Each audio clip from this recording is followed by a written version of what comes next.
Thank you for taking the time today to be with us. Climate change gets framed as polar bears, ice caps, reducing your carbon footprint, existential threat. It rarely gets framed as my child has asthma. So I'm curious to know, do communities still experience climate change as this wedge issue, or are people approaching it kind of directly as like, this is the cause of so many of the issues that our communities are challenged by? See communities that experience it as asthma that are actually the most concerned. I know when people think, what is an environmentalist? What they think of is a white guy in bicycle shorts throwing granola over his shoulders as he moves along through Berkeley. But if you want to know who really is an environmentalist, it's an immigrant mother whose child experiences asthma. It's a Black family that understands that there's environmental insults in their neighborhood and hazards are way too close. The road to climate action runs straight through climate equity and lifting that up to animate the constituencies that care. I don't think these communities are confused about what's in their interest. It's about how do we form coalitions and make more mainstream environmentalists realize that climate equity is not something to be sprinkled on. It's something that must be baked in to your policy and your organizing if you really want to affect change. You've mentioned this concept of interdependence and this concept of disconnection, and I'm curious how we can think about community organizing and movement building as solutions to disconnection and as reinforcing interdependence. The climate crisis is a crisis of disconnection from Mother Earth and from future generations who will inherit this earth and who we need to steward to this earth to protect for them. When I think about almost any problem, I come back to community organizing. When I think about shifting the balance of power so we can change the way we deliver power, that is to move to a clean energy economy, that shifting of the balance of power to change the system and how we deliver power, that takes community organizing and it takes movement building to make those communities more powerful in the policy discussion. How do we teach people that climate's not about polar bears, but it's about the refinery that's polluting right next door? That it's about green jobs and opportunities for you and your communities to actually benefit. That our fates are intertwined and interconnected.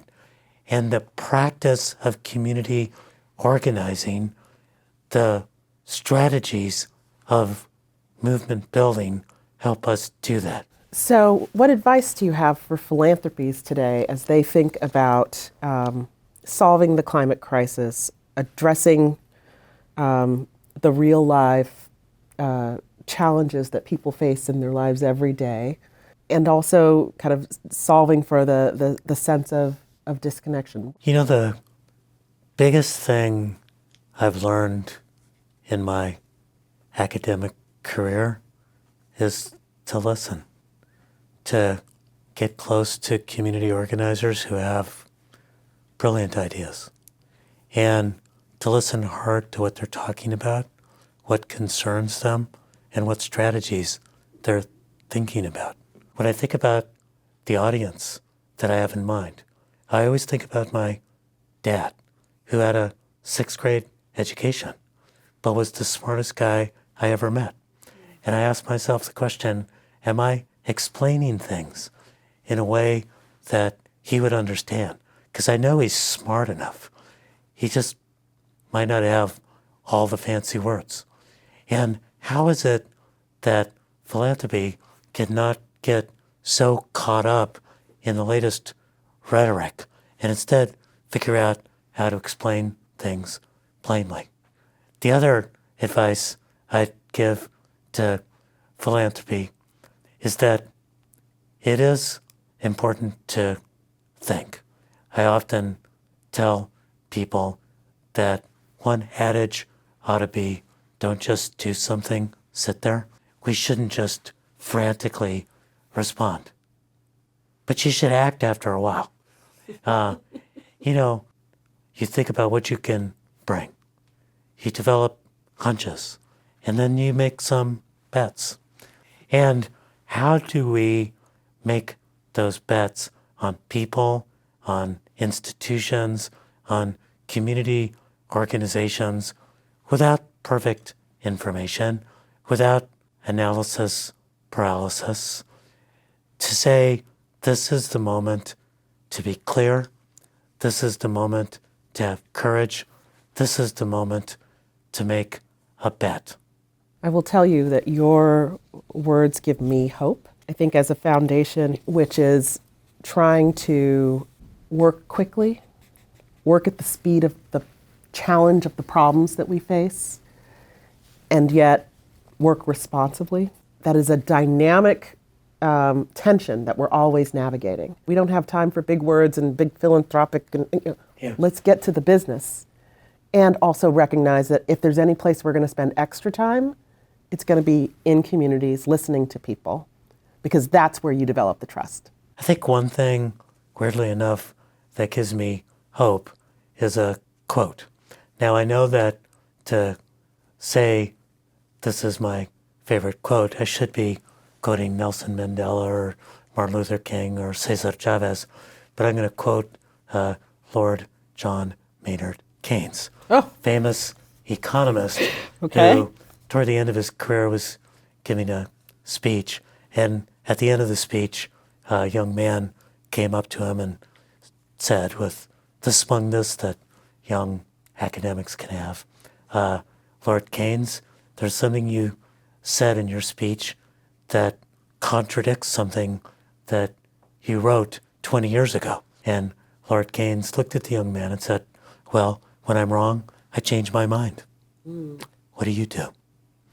And I think the understanding that sometimes we're going to move along because we need to, and that we'll make a mistake, and that we can come back, change our mind, and move in a different direction to understand what's going to be most effective at this time, and to not let the fear of making a mistake lead to a hesitancy against the action that we need so that our communities can resist this onslaught and preserve the hope of a better, more sustainable, and more equitable tomorrow. Well, I can only say that you inspire me. We don't do the work. Other people do the work. We are merely midwives, hopefully midwives to change. Around here, we try to remind ourselves that we don't make change. We work with communities that make change. We provide data and analysis, and they provide the power that actually creates the social change.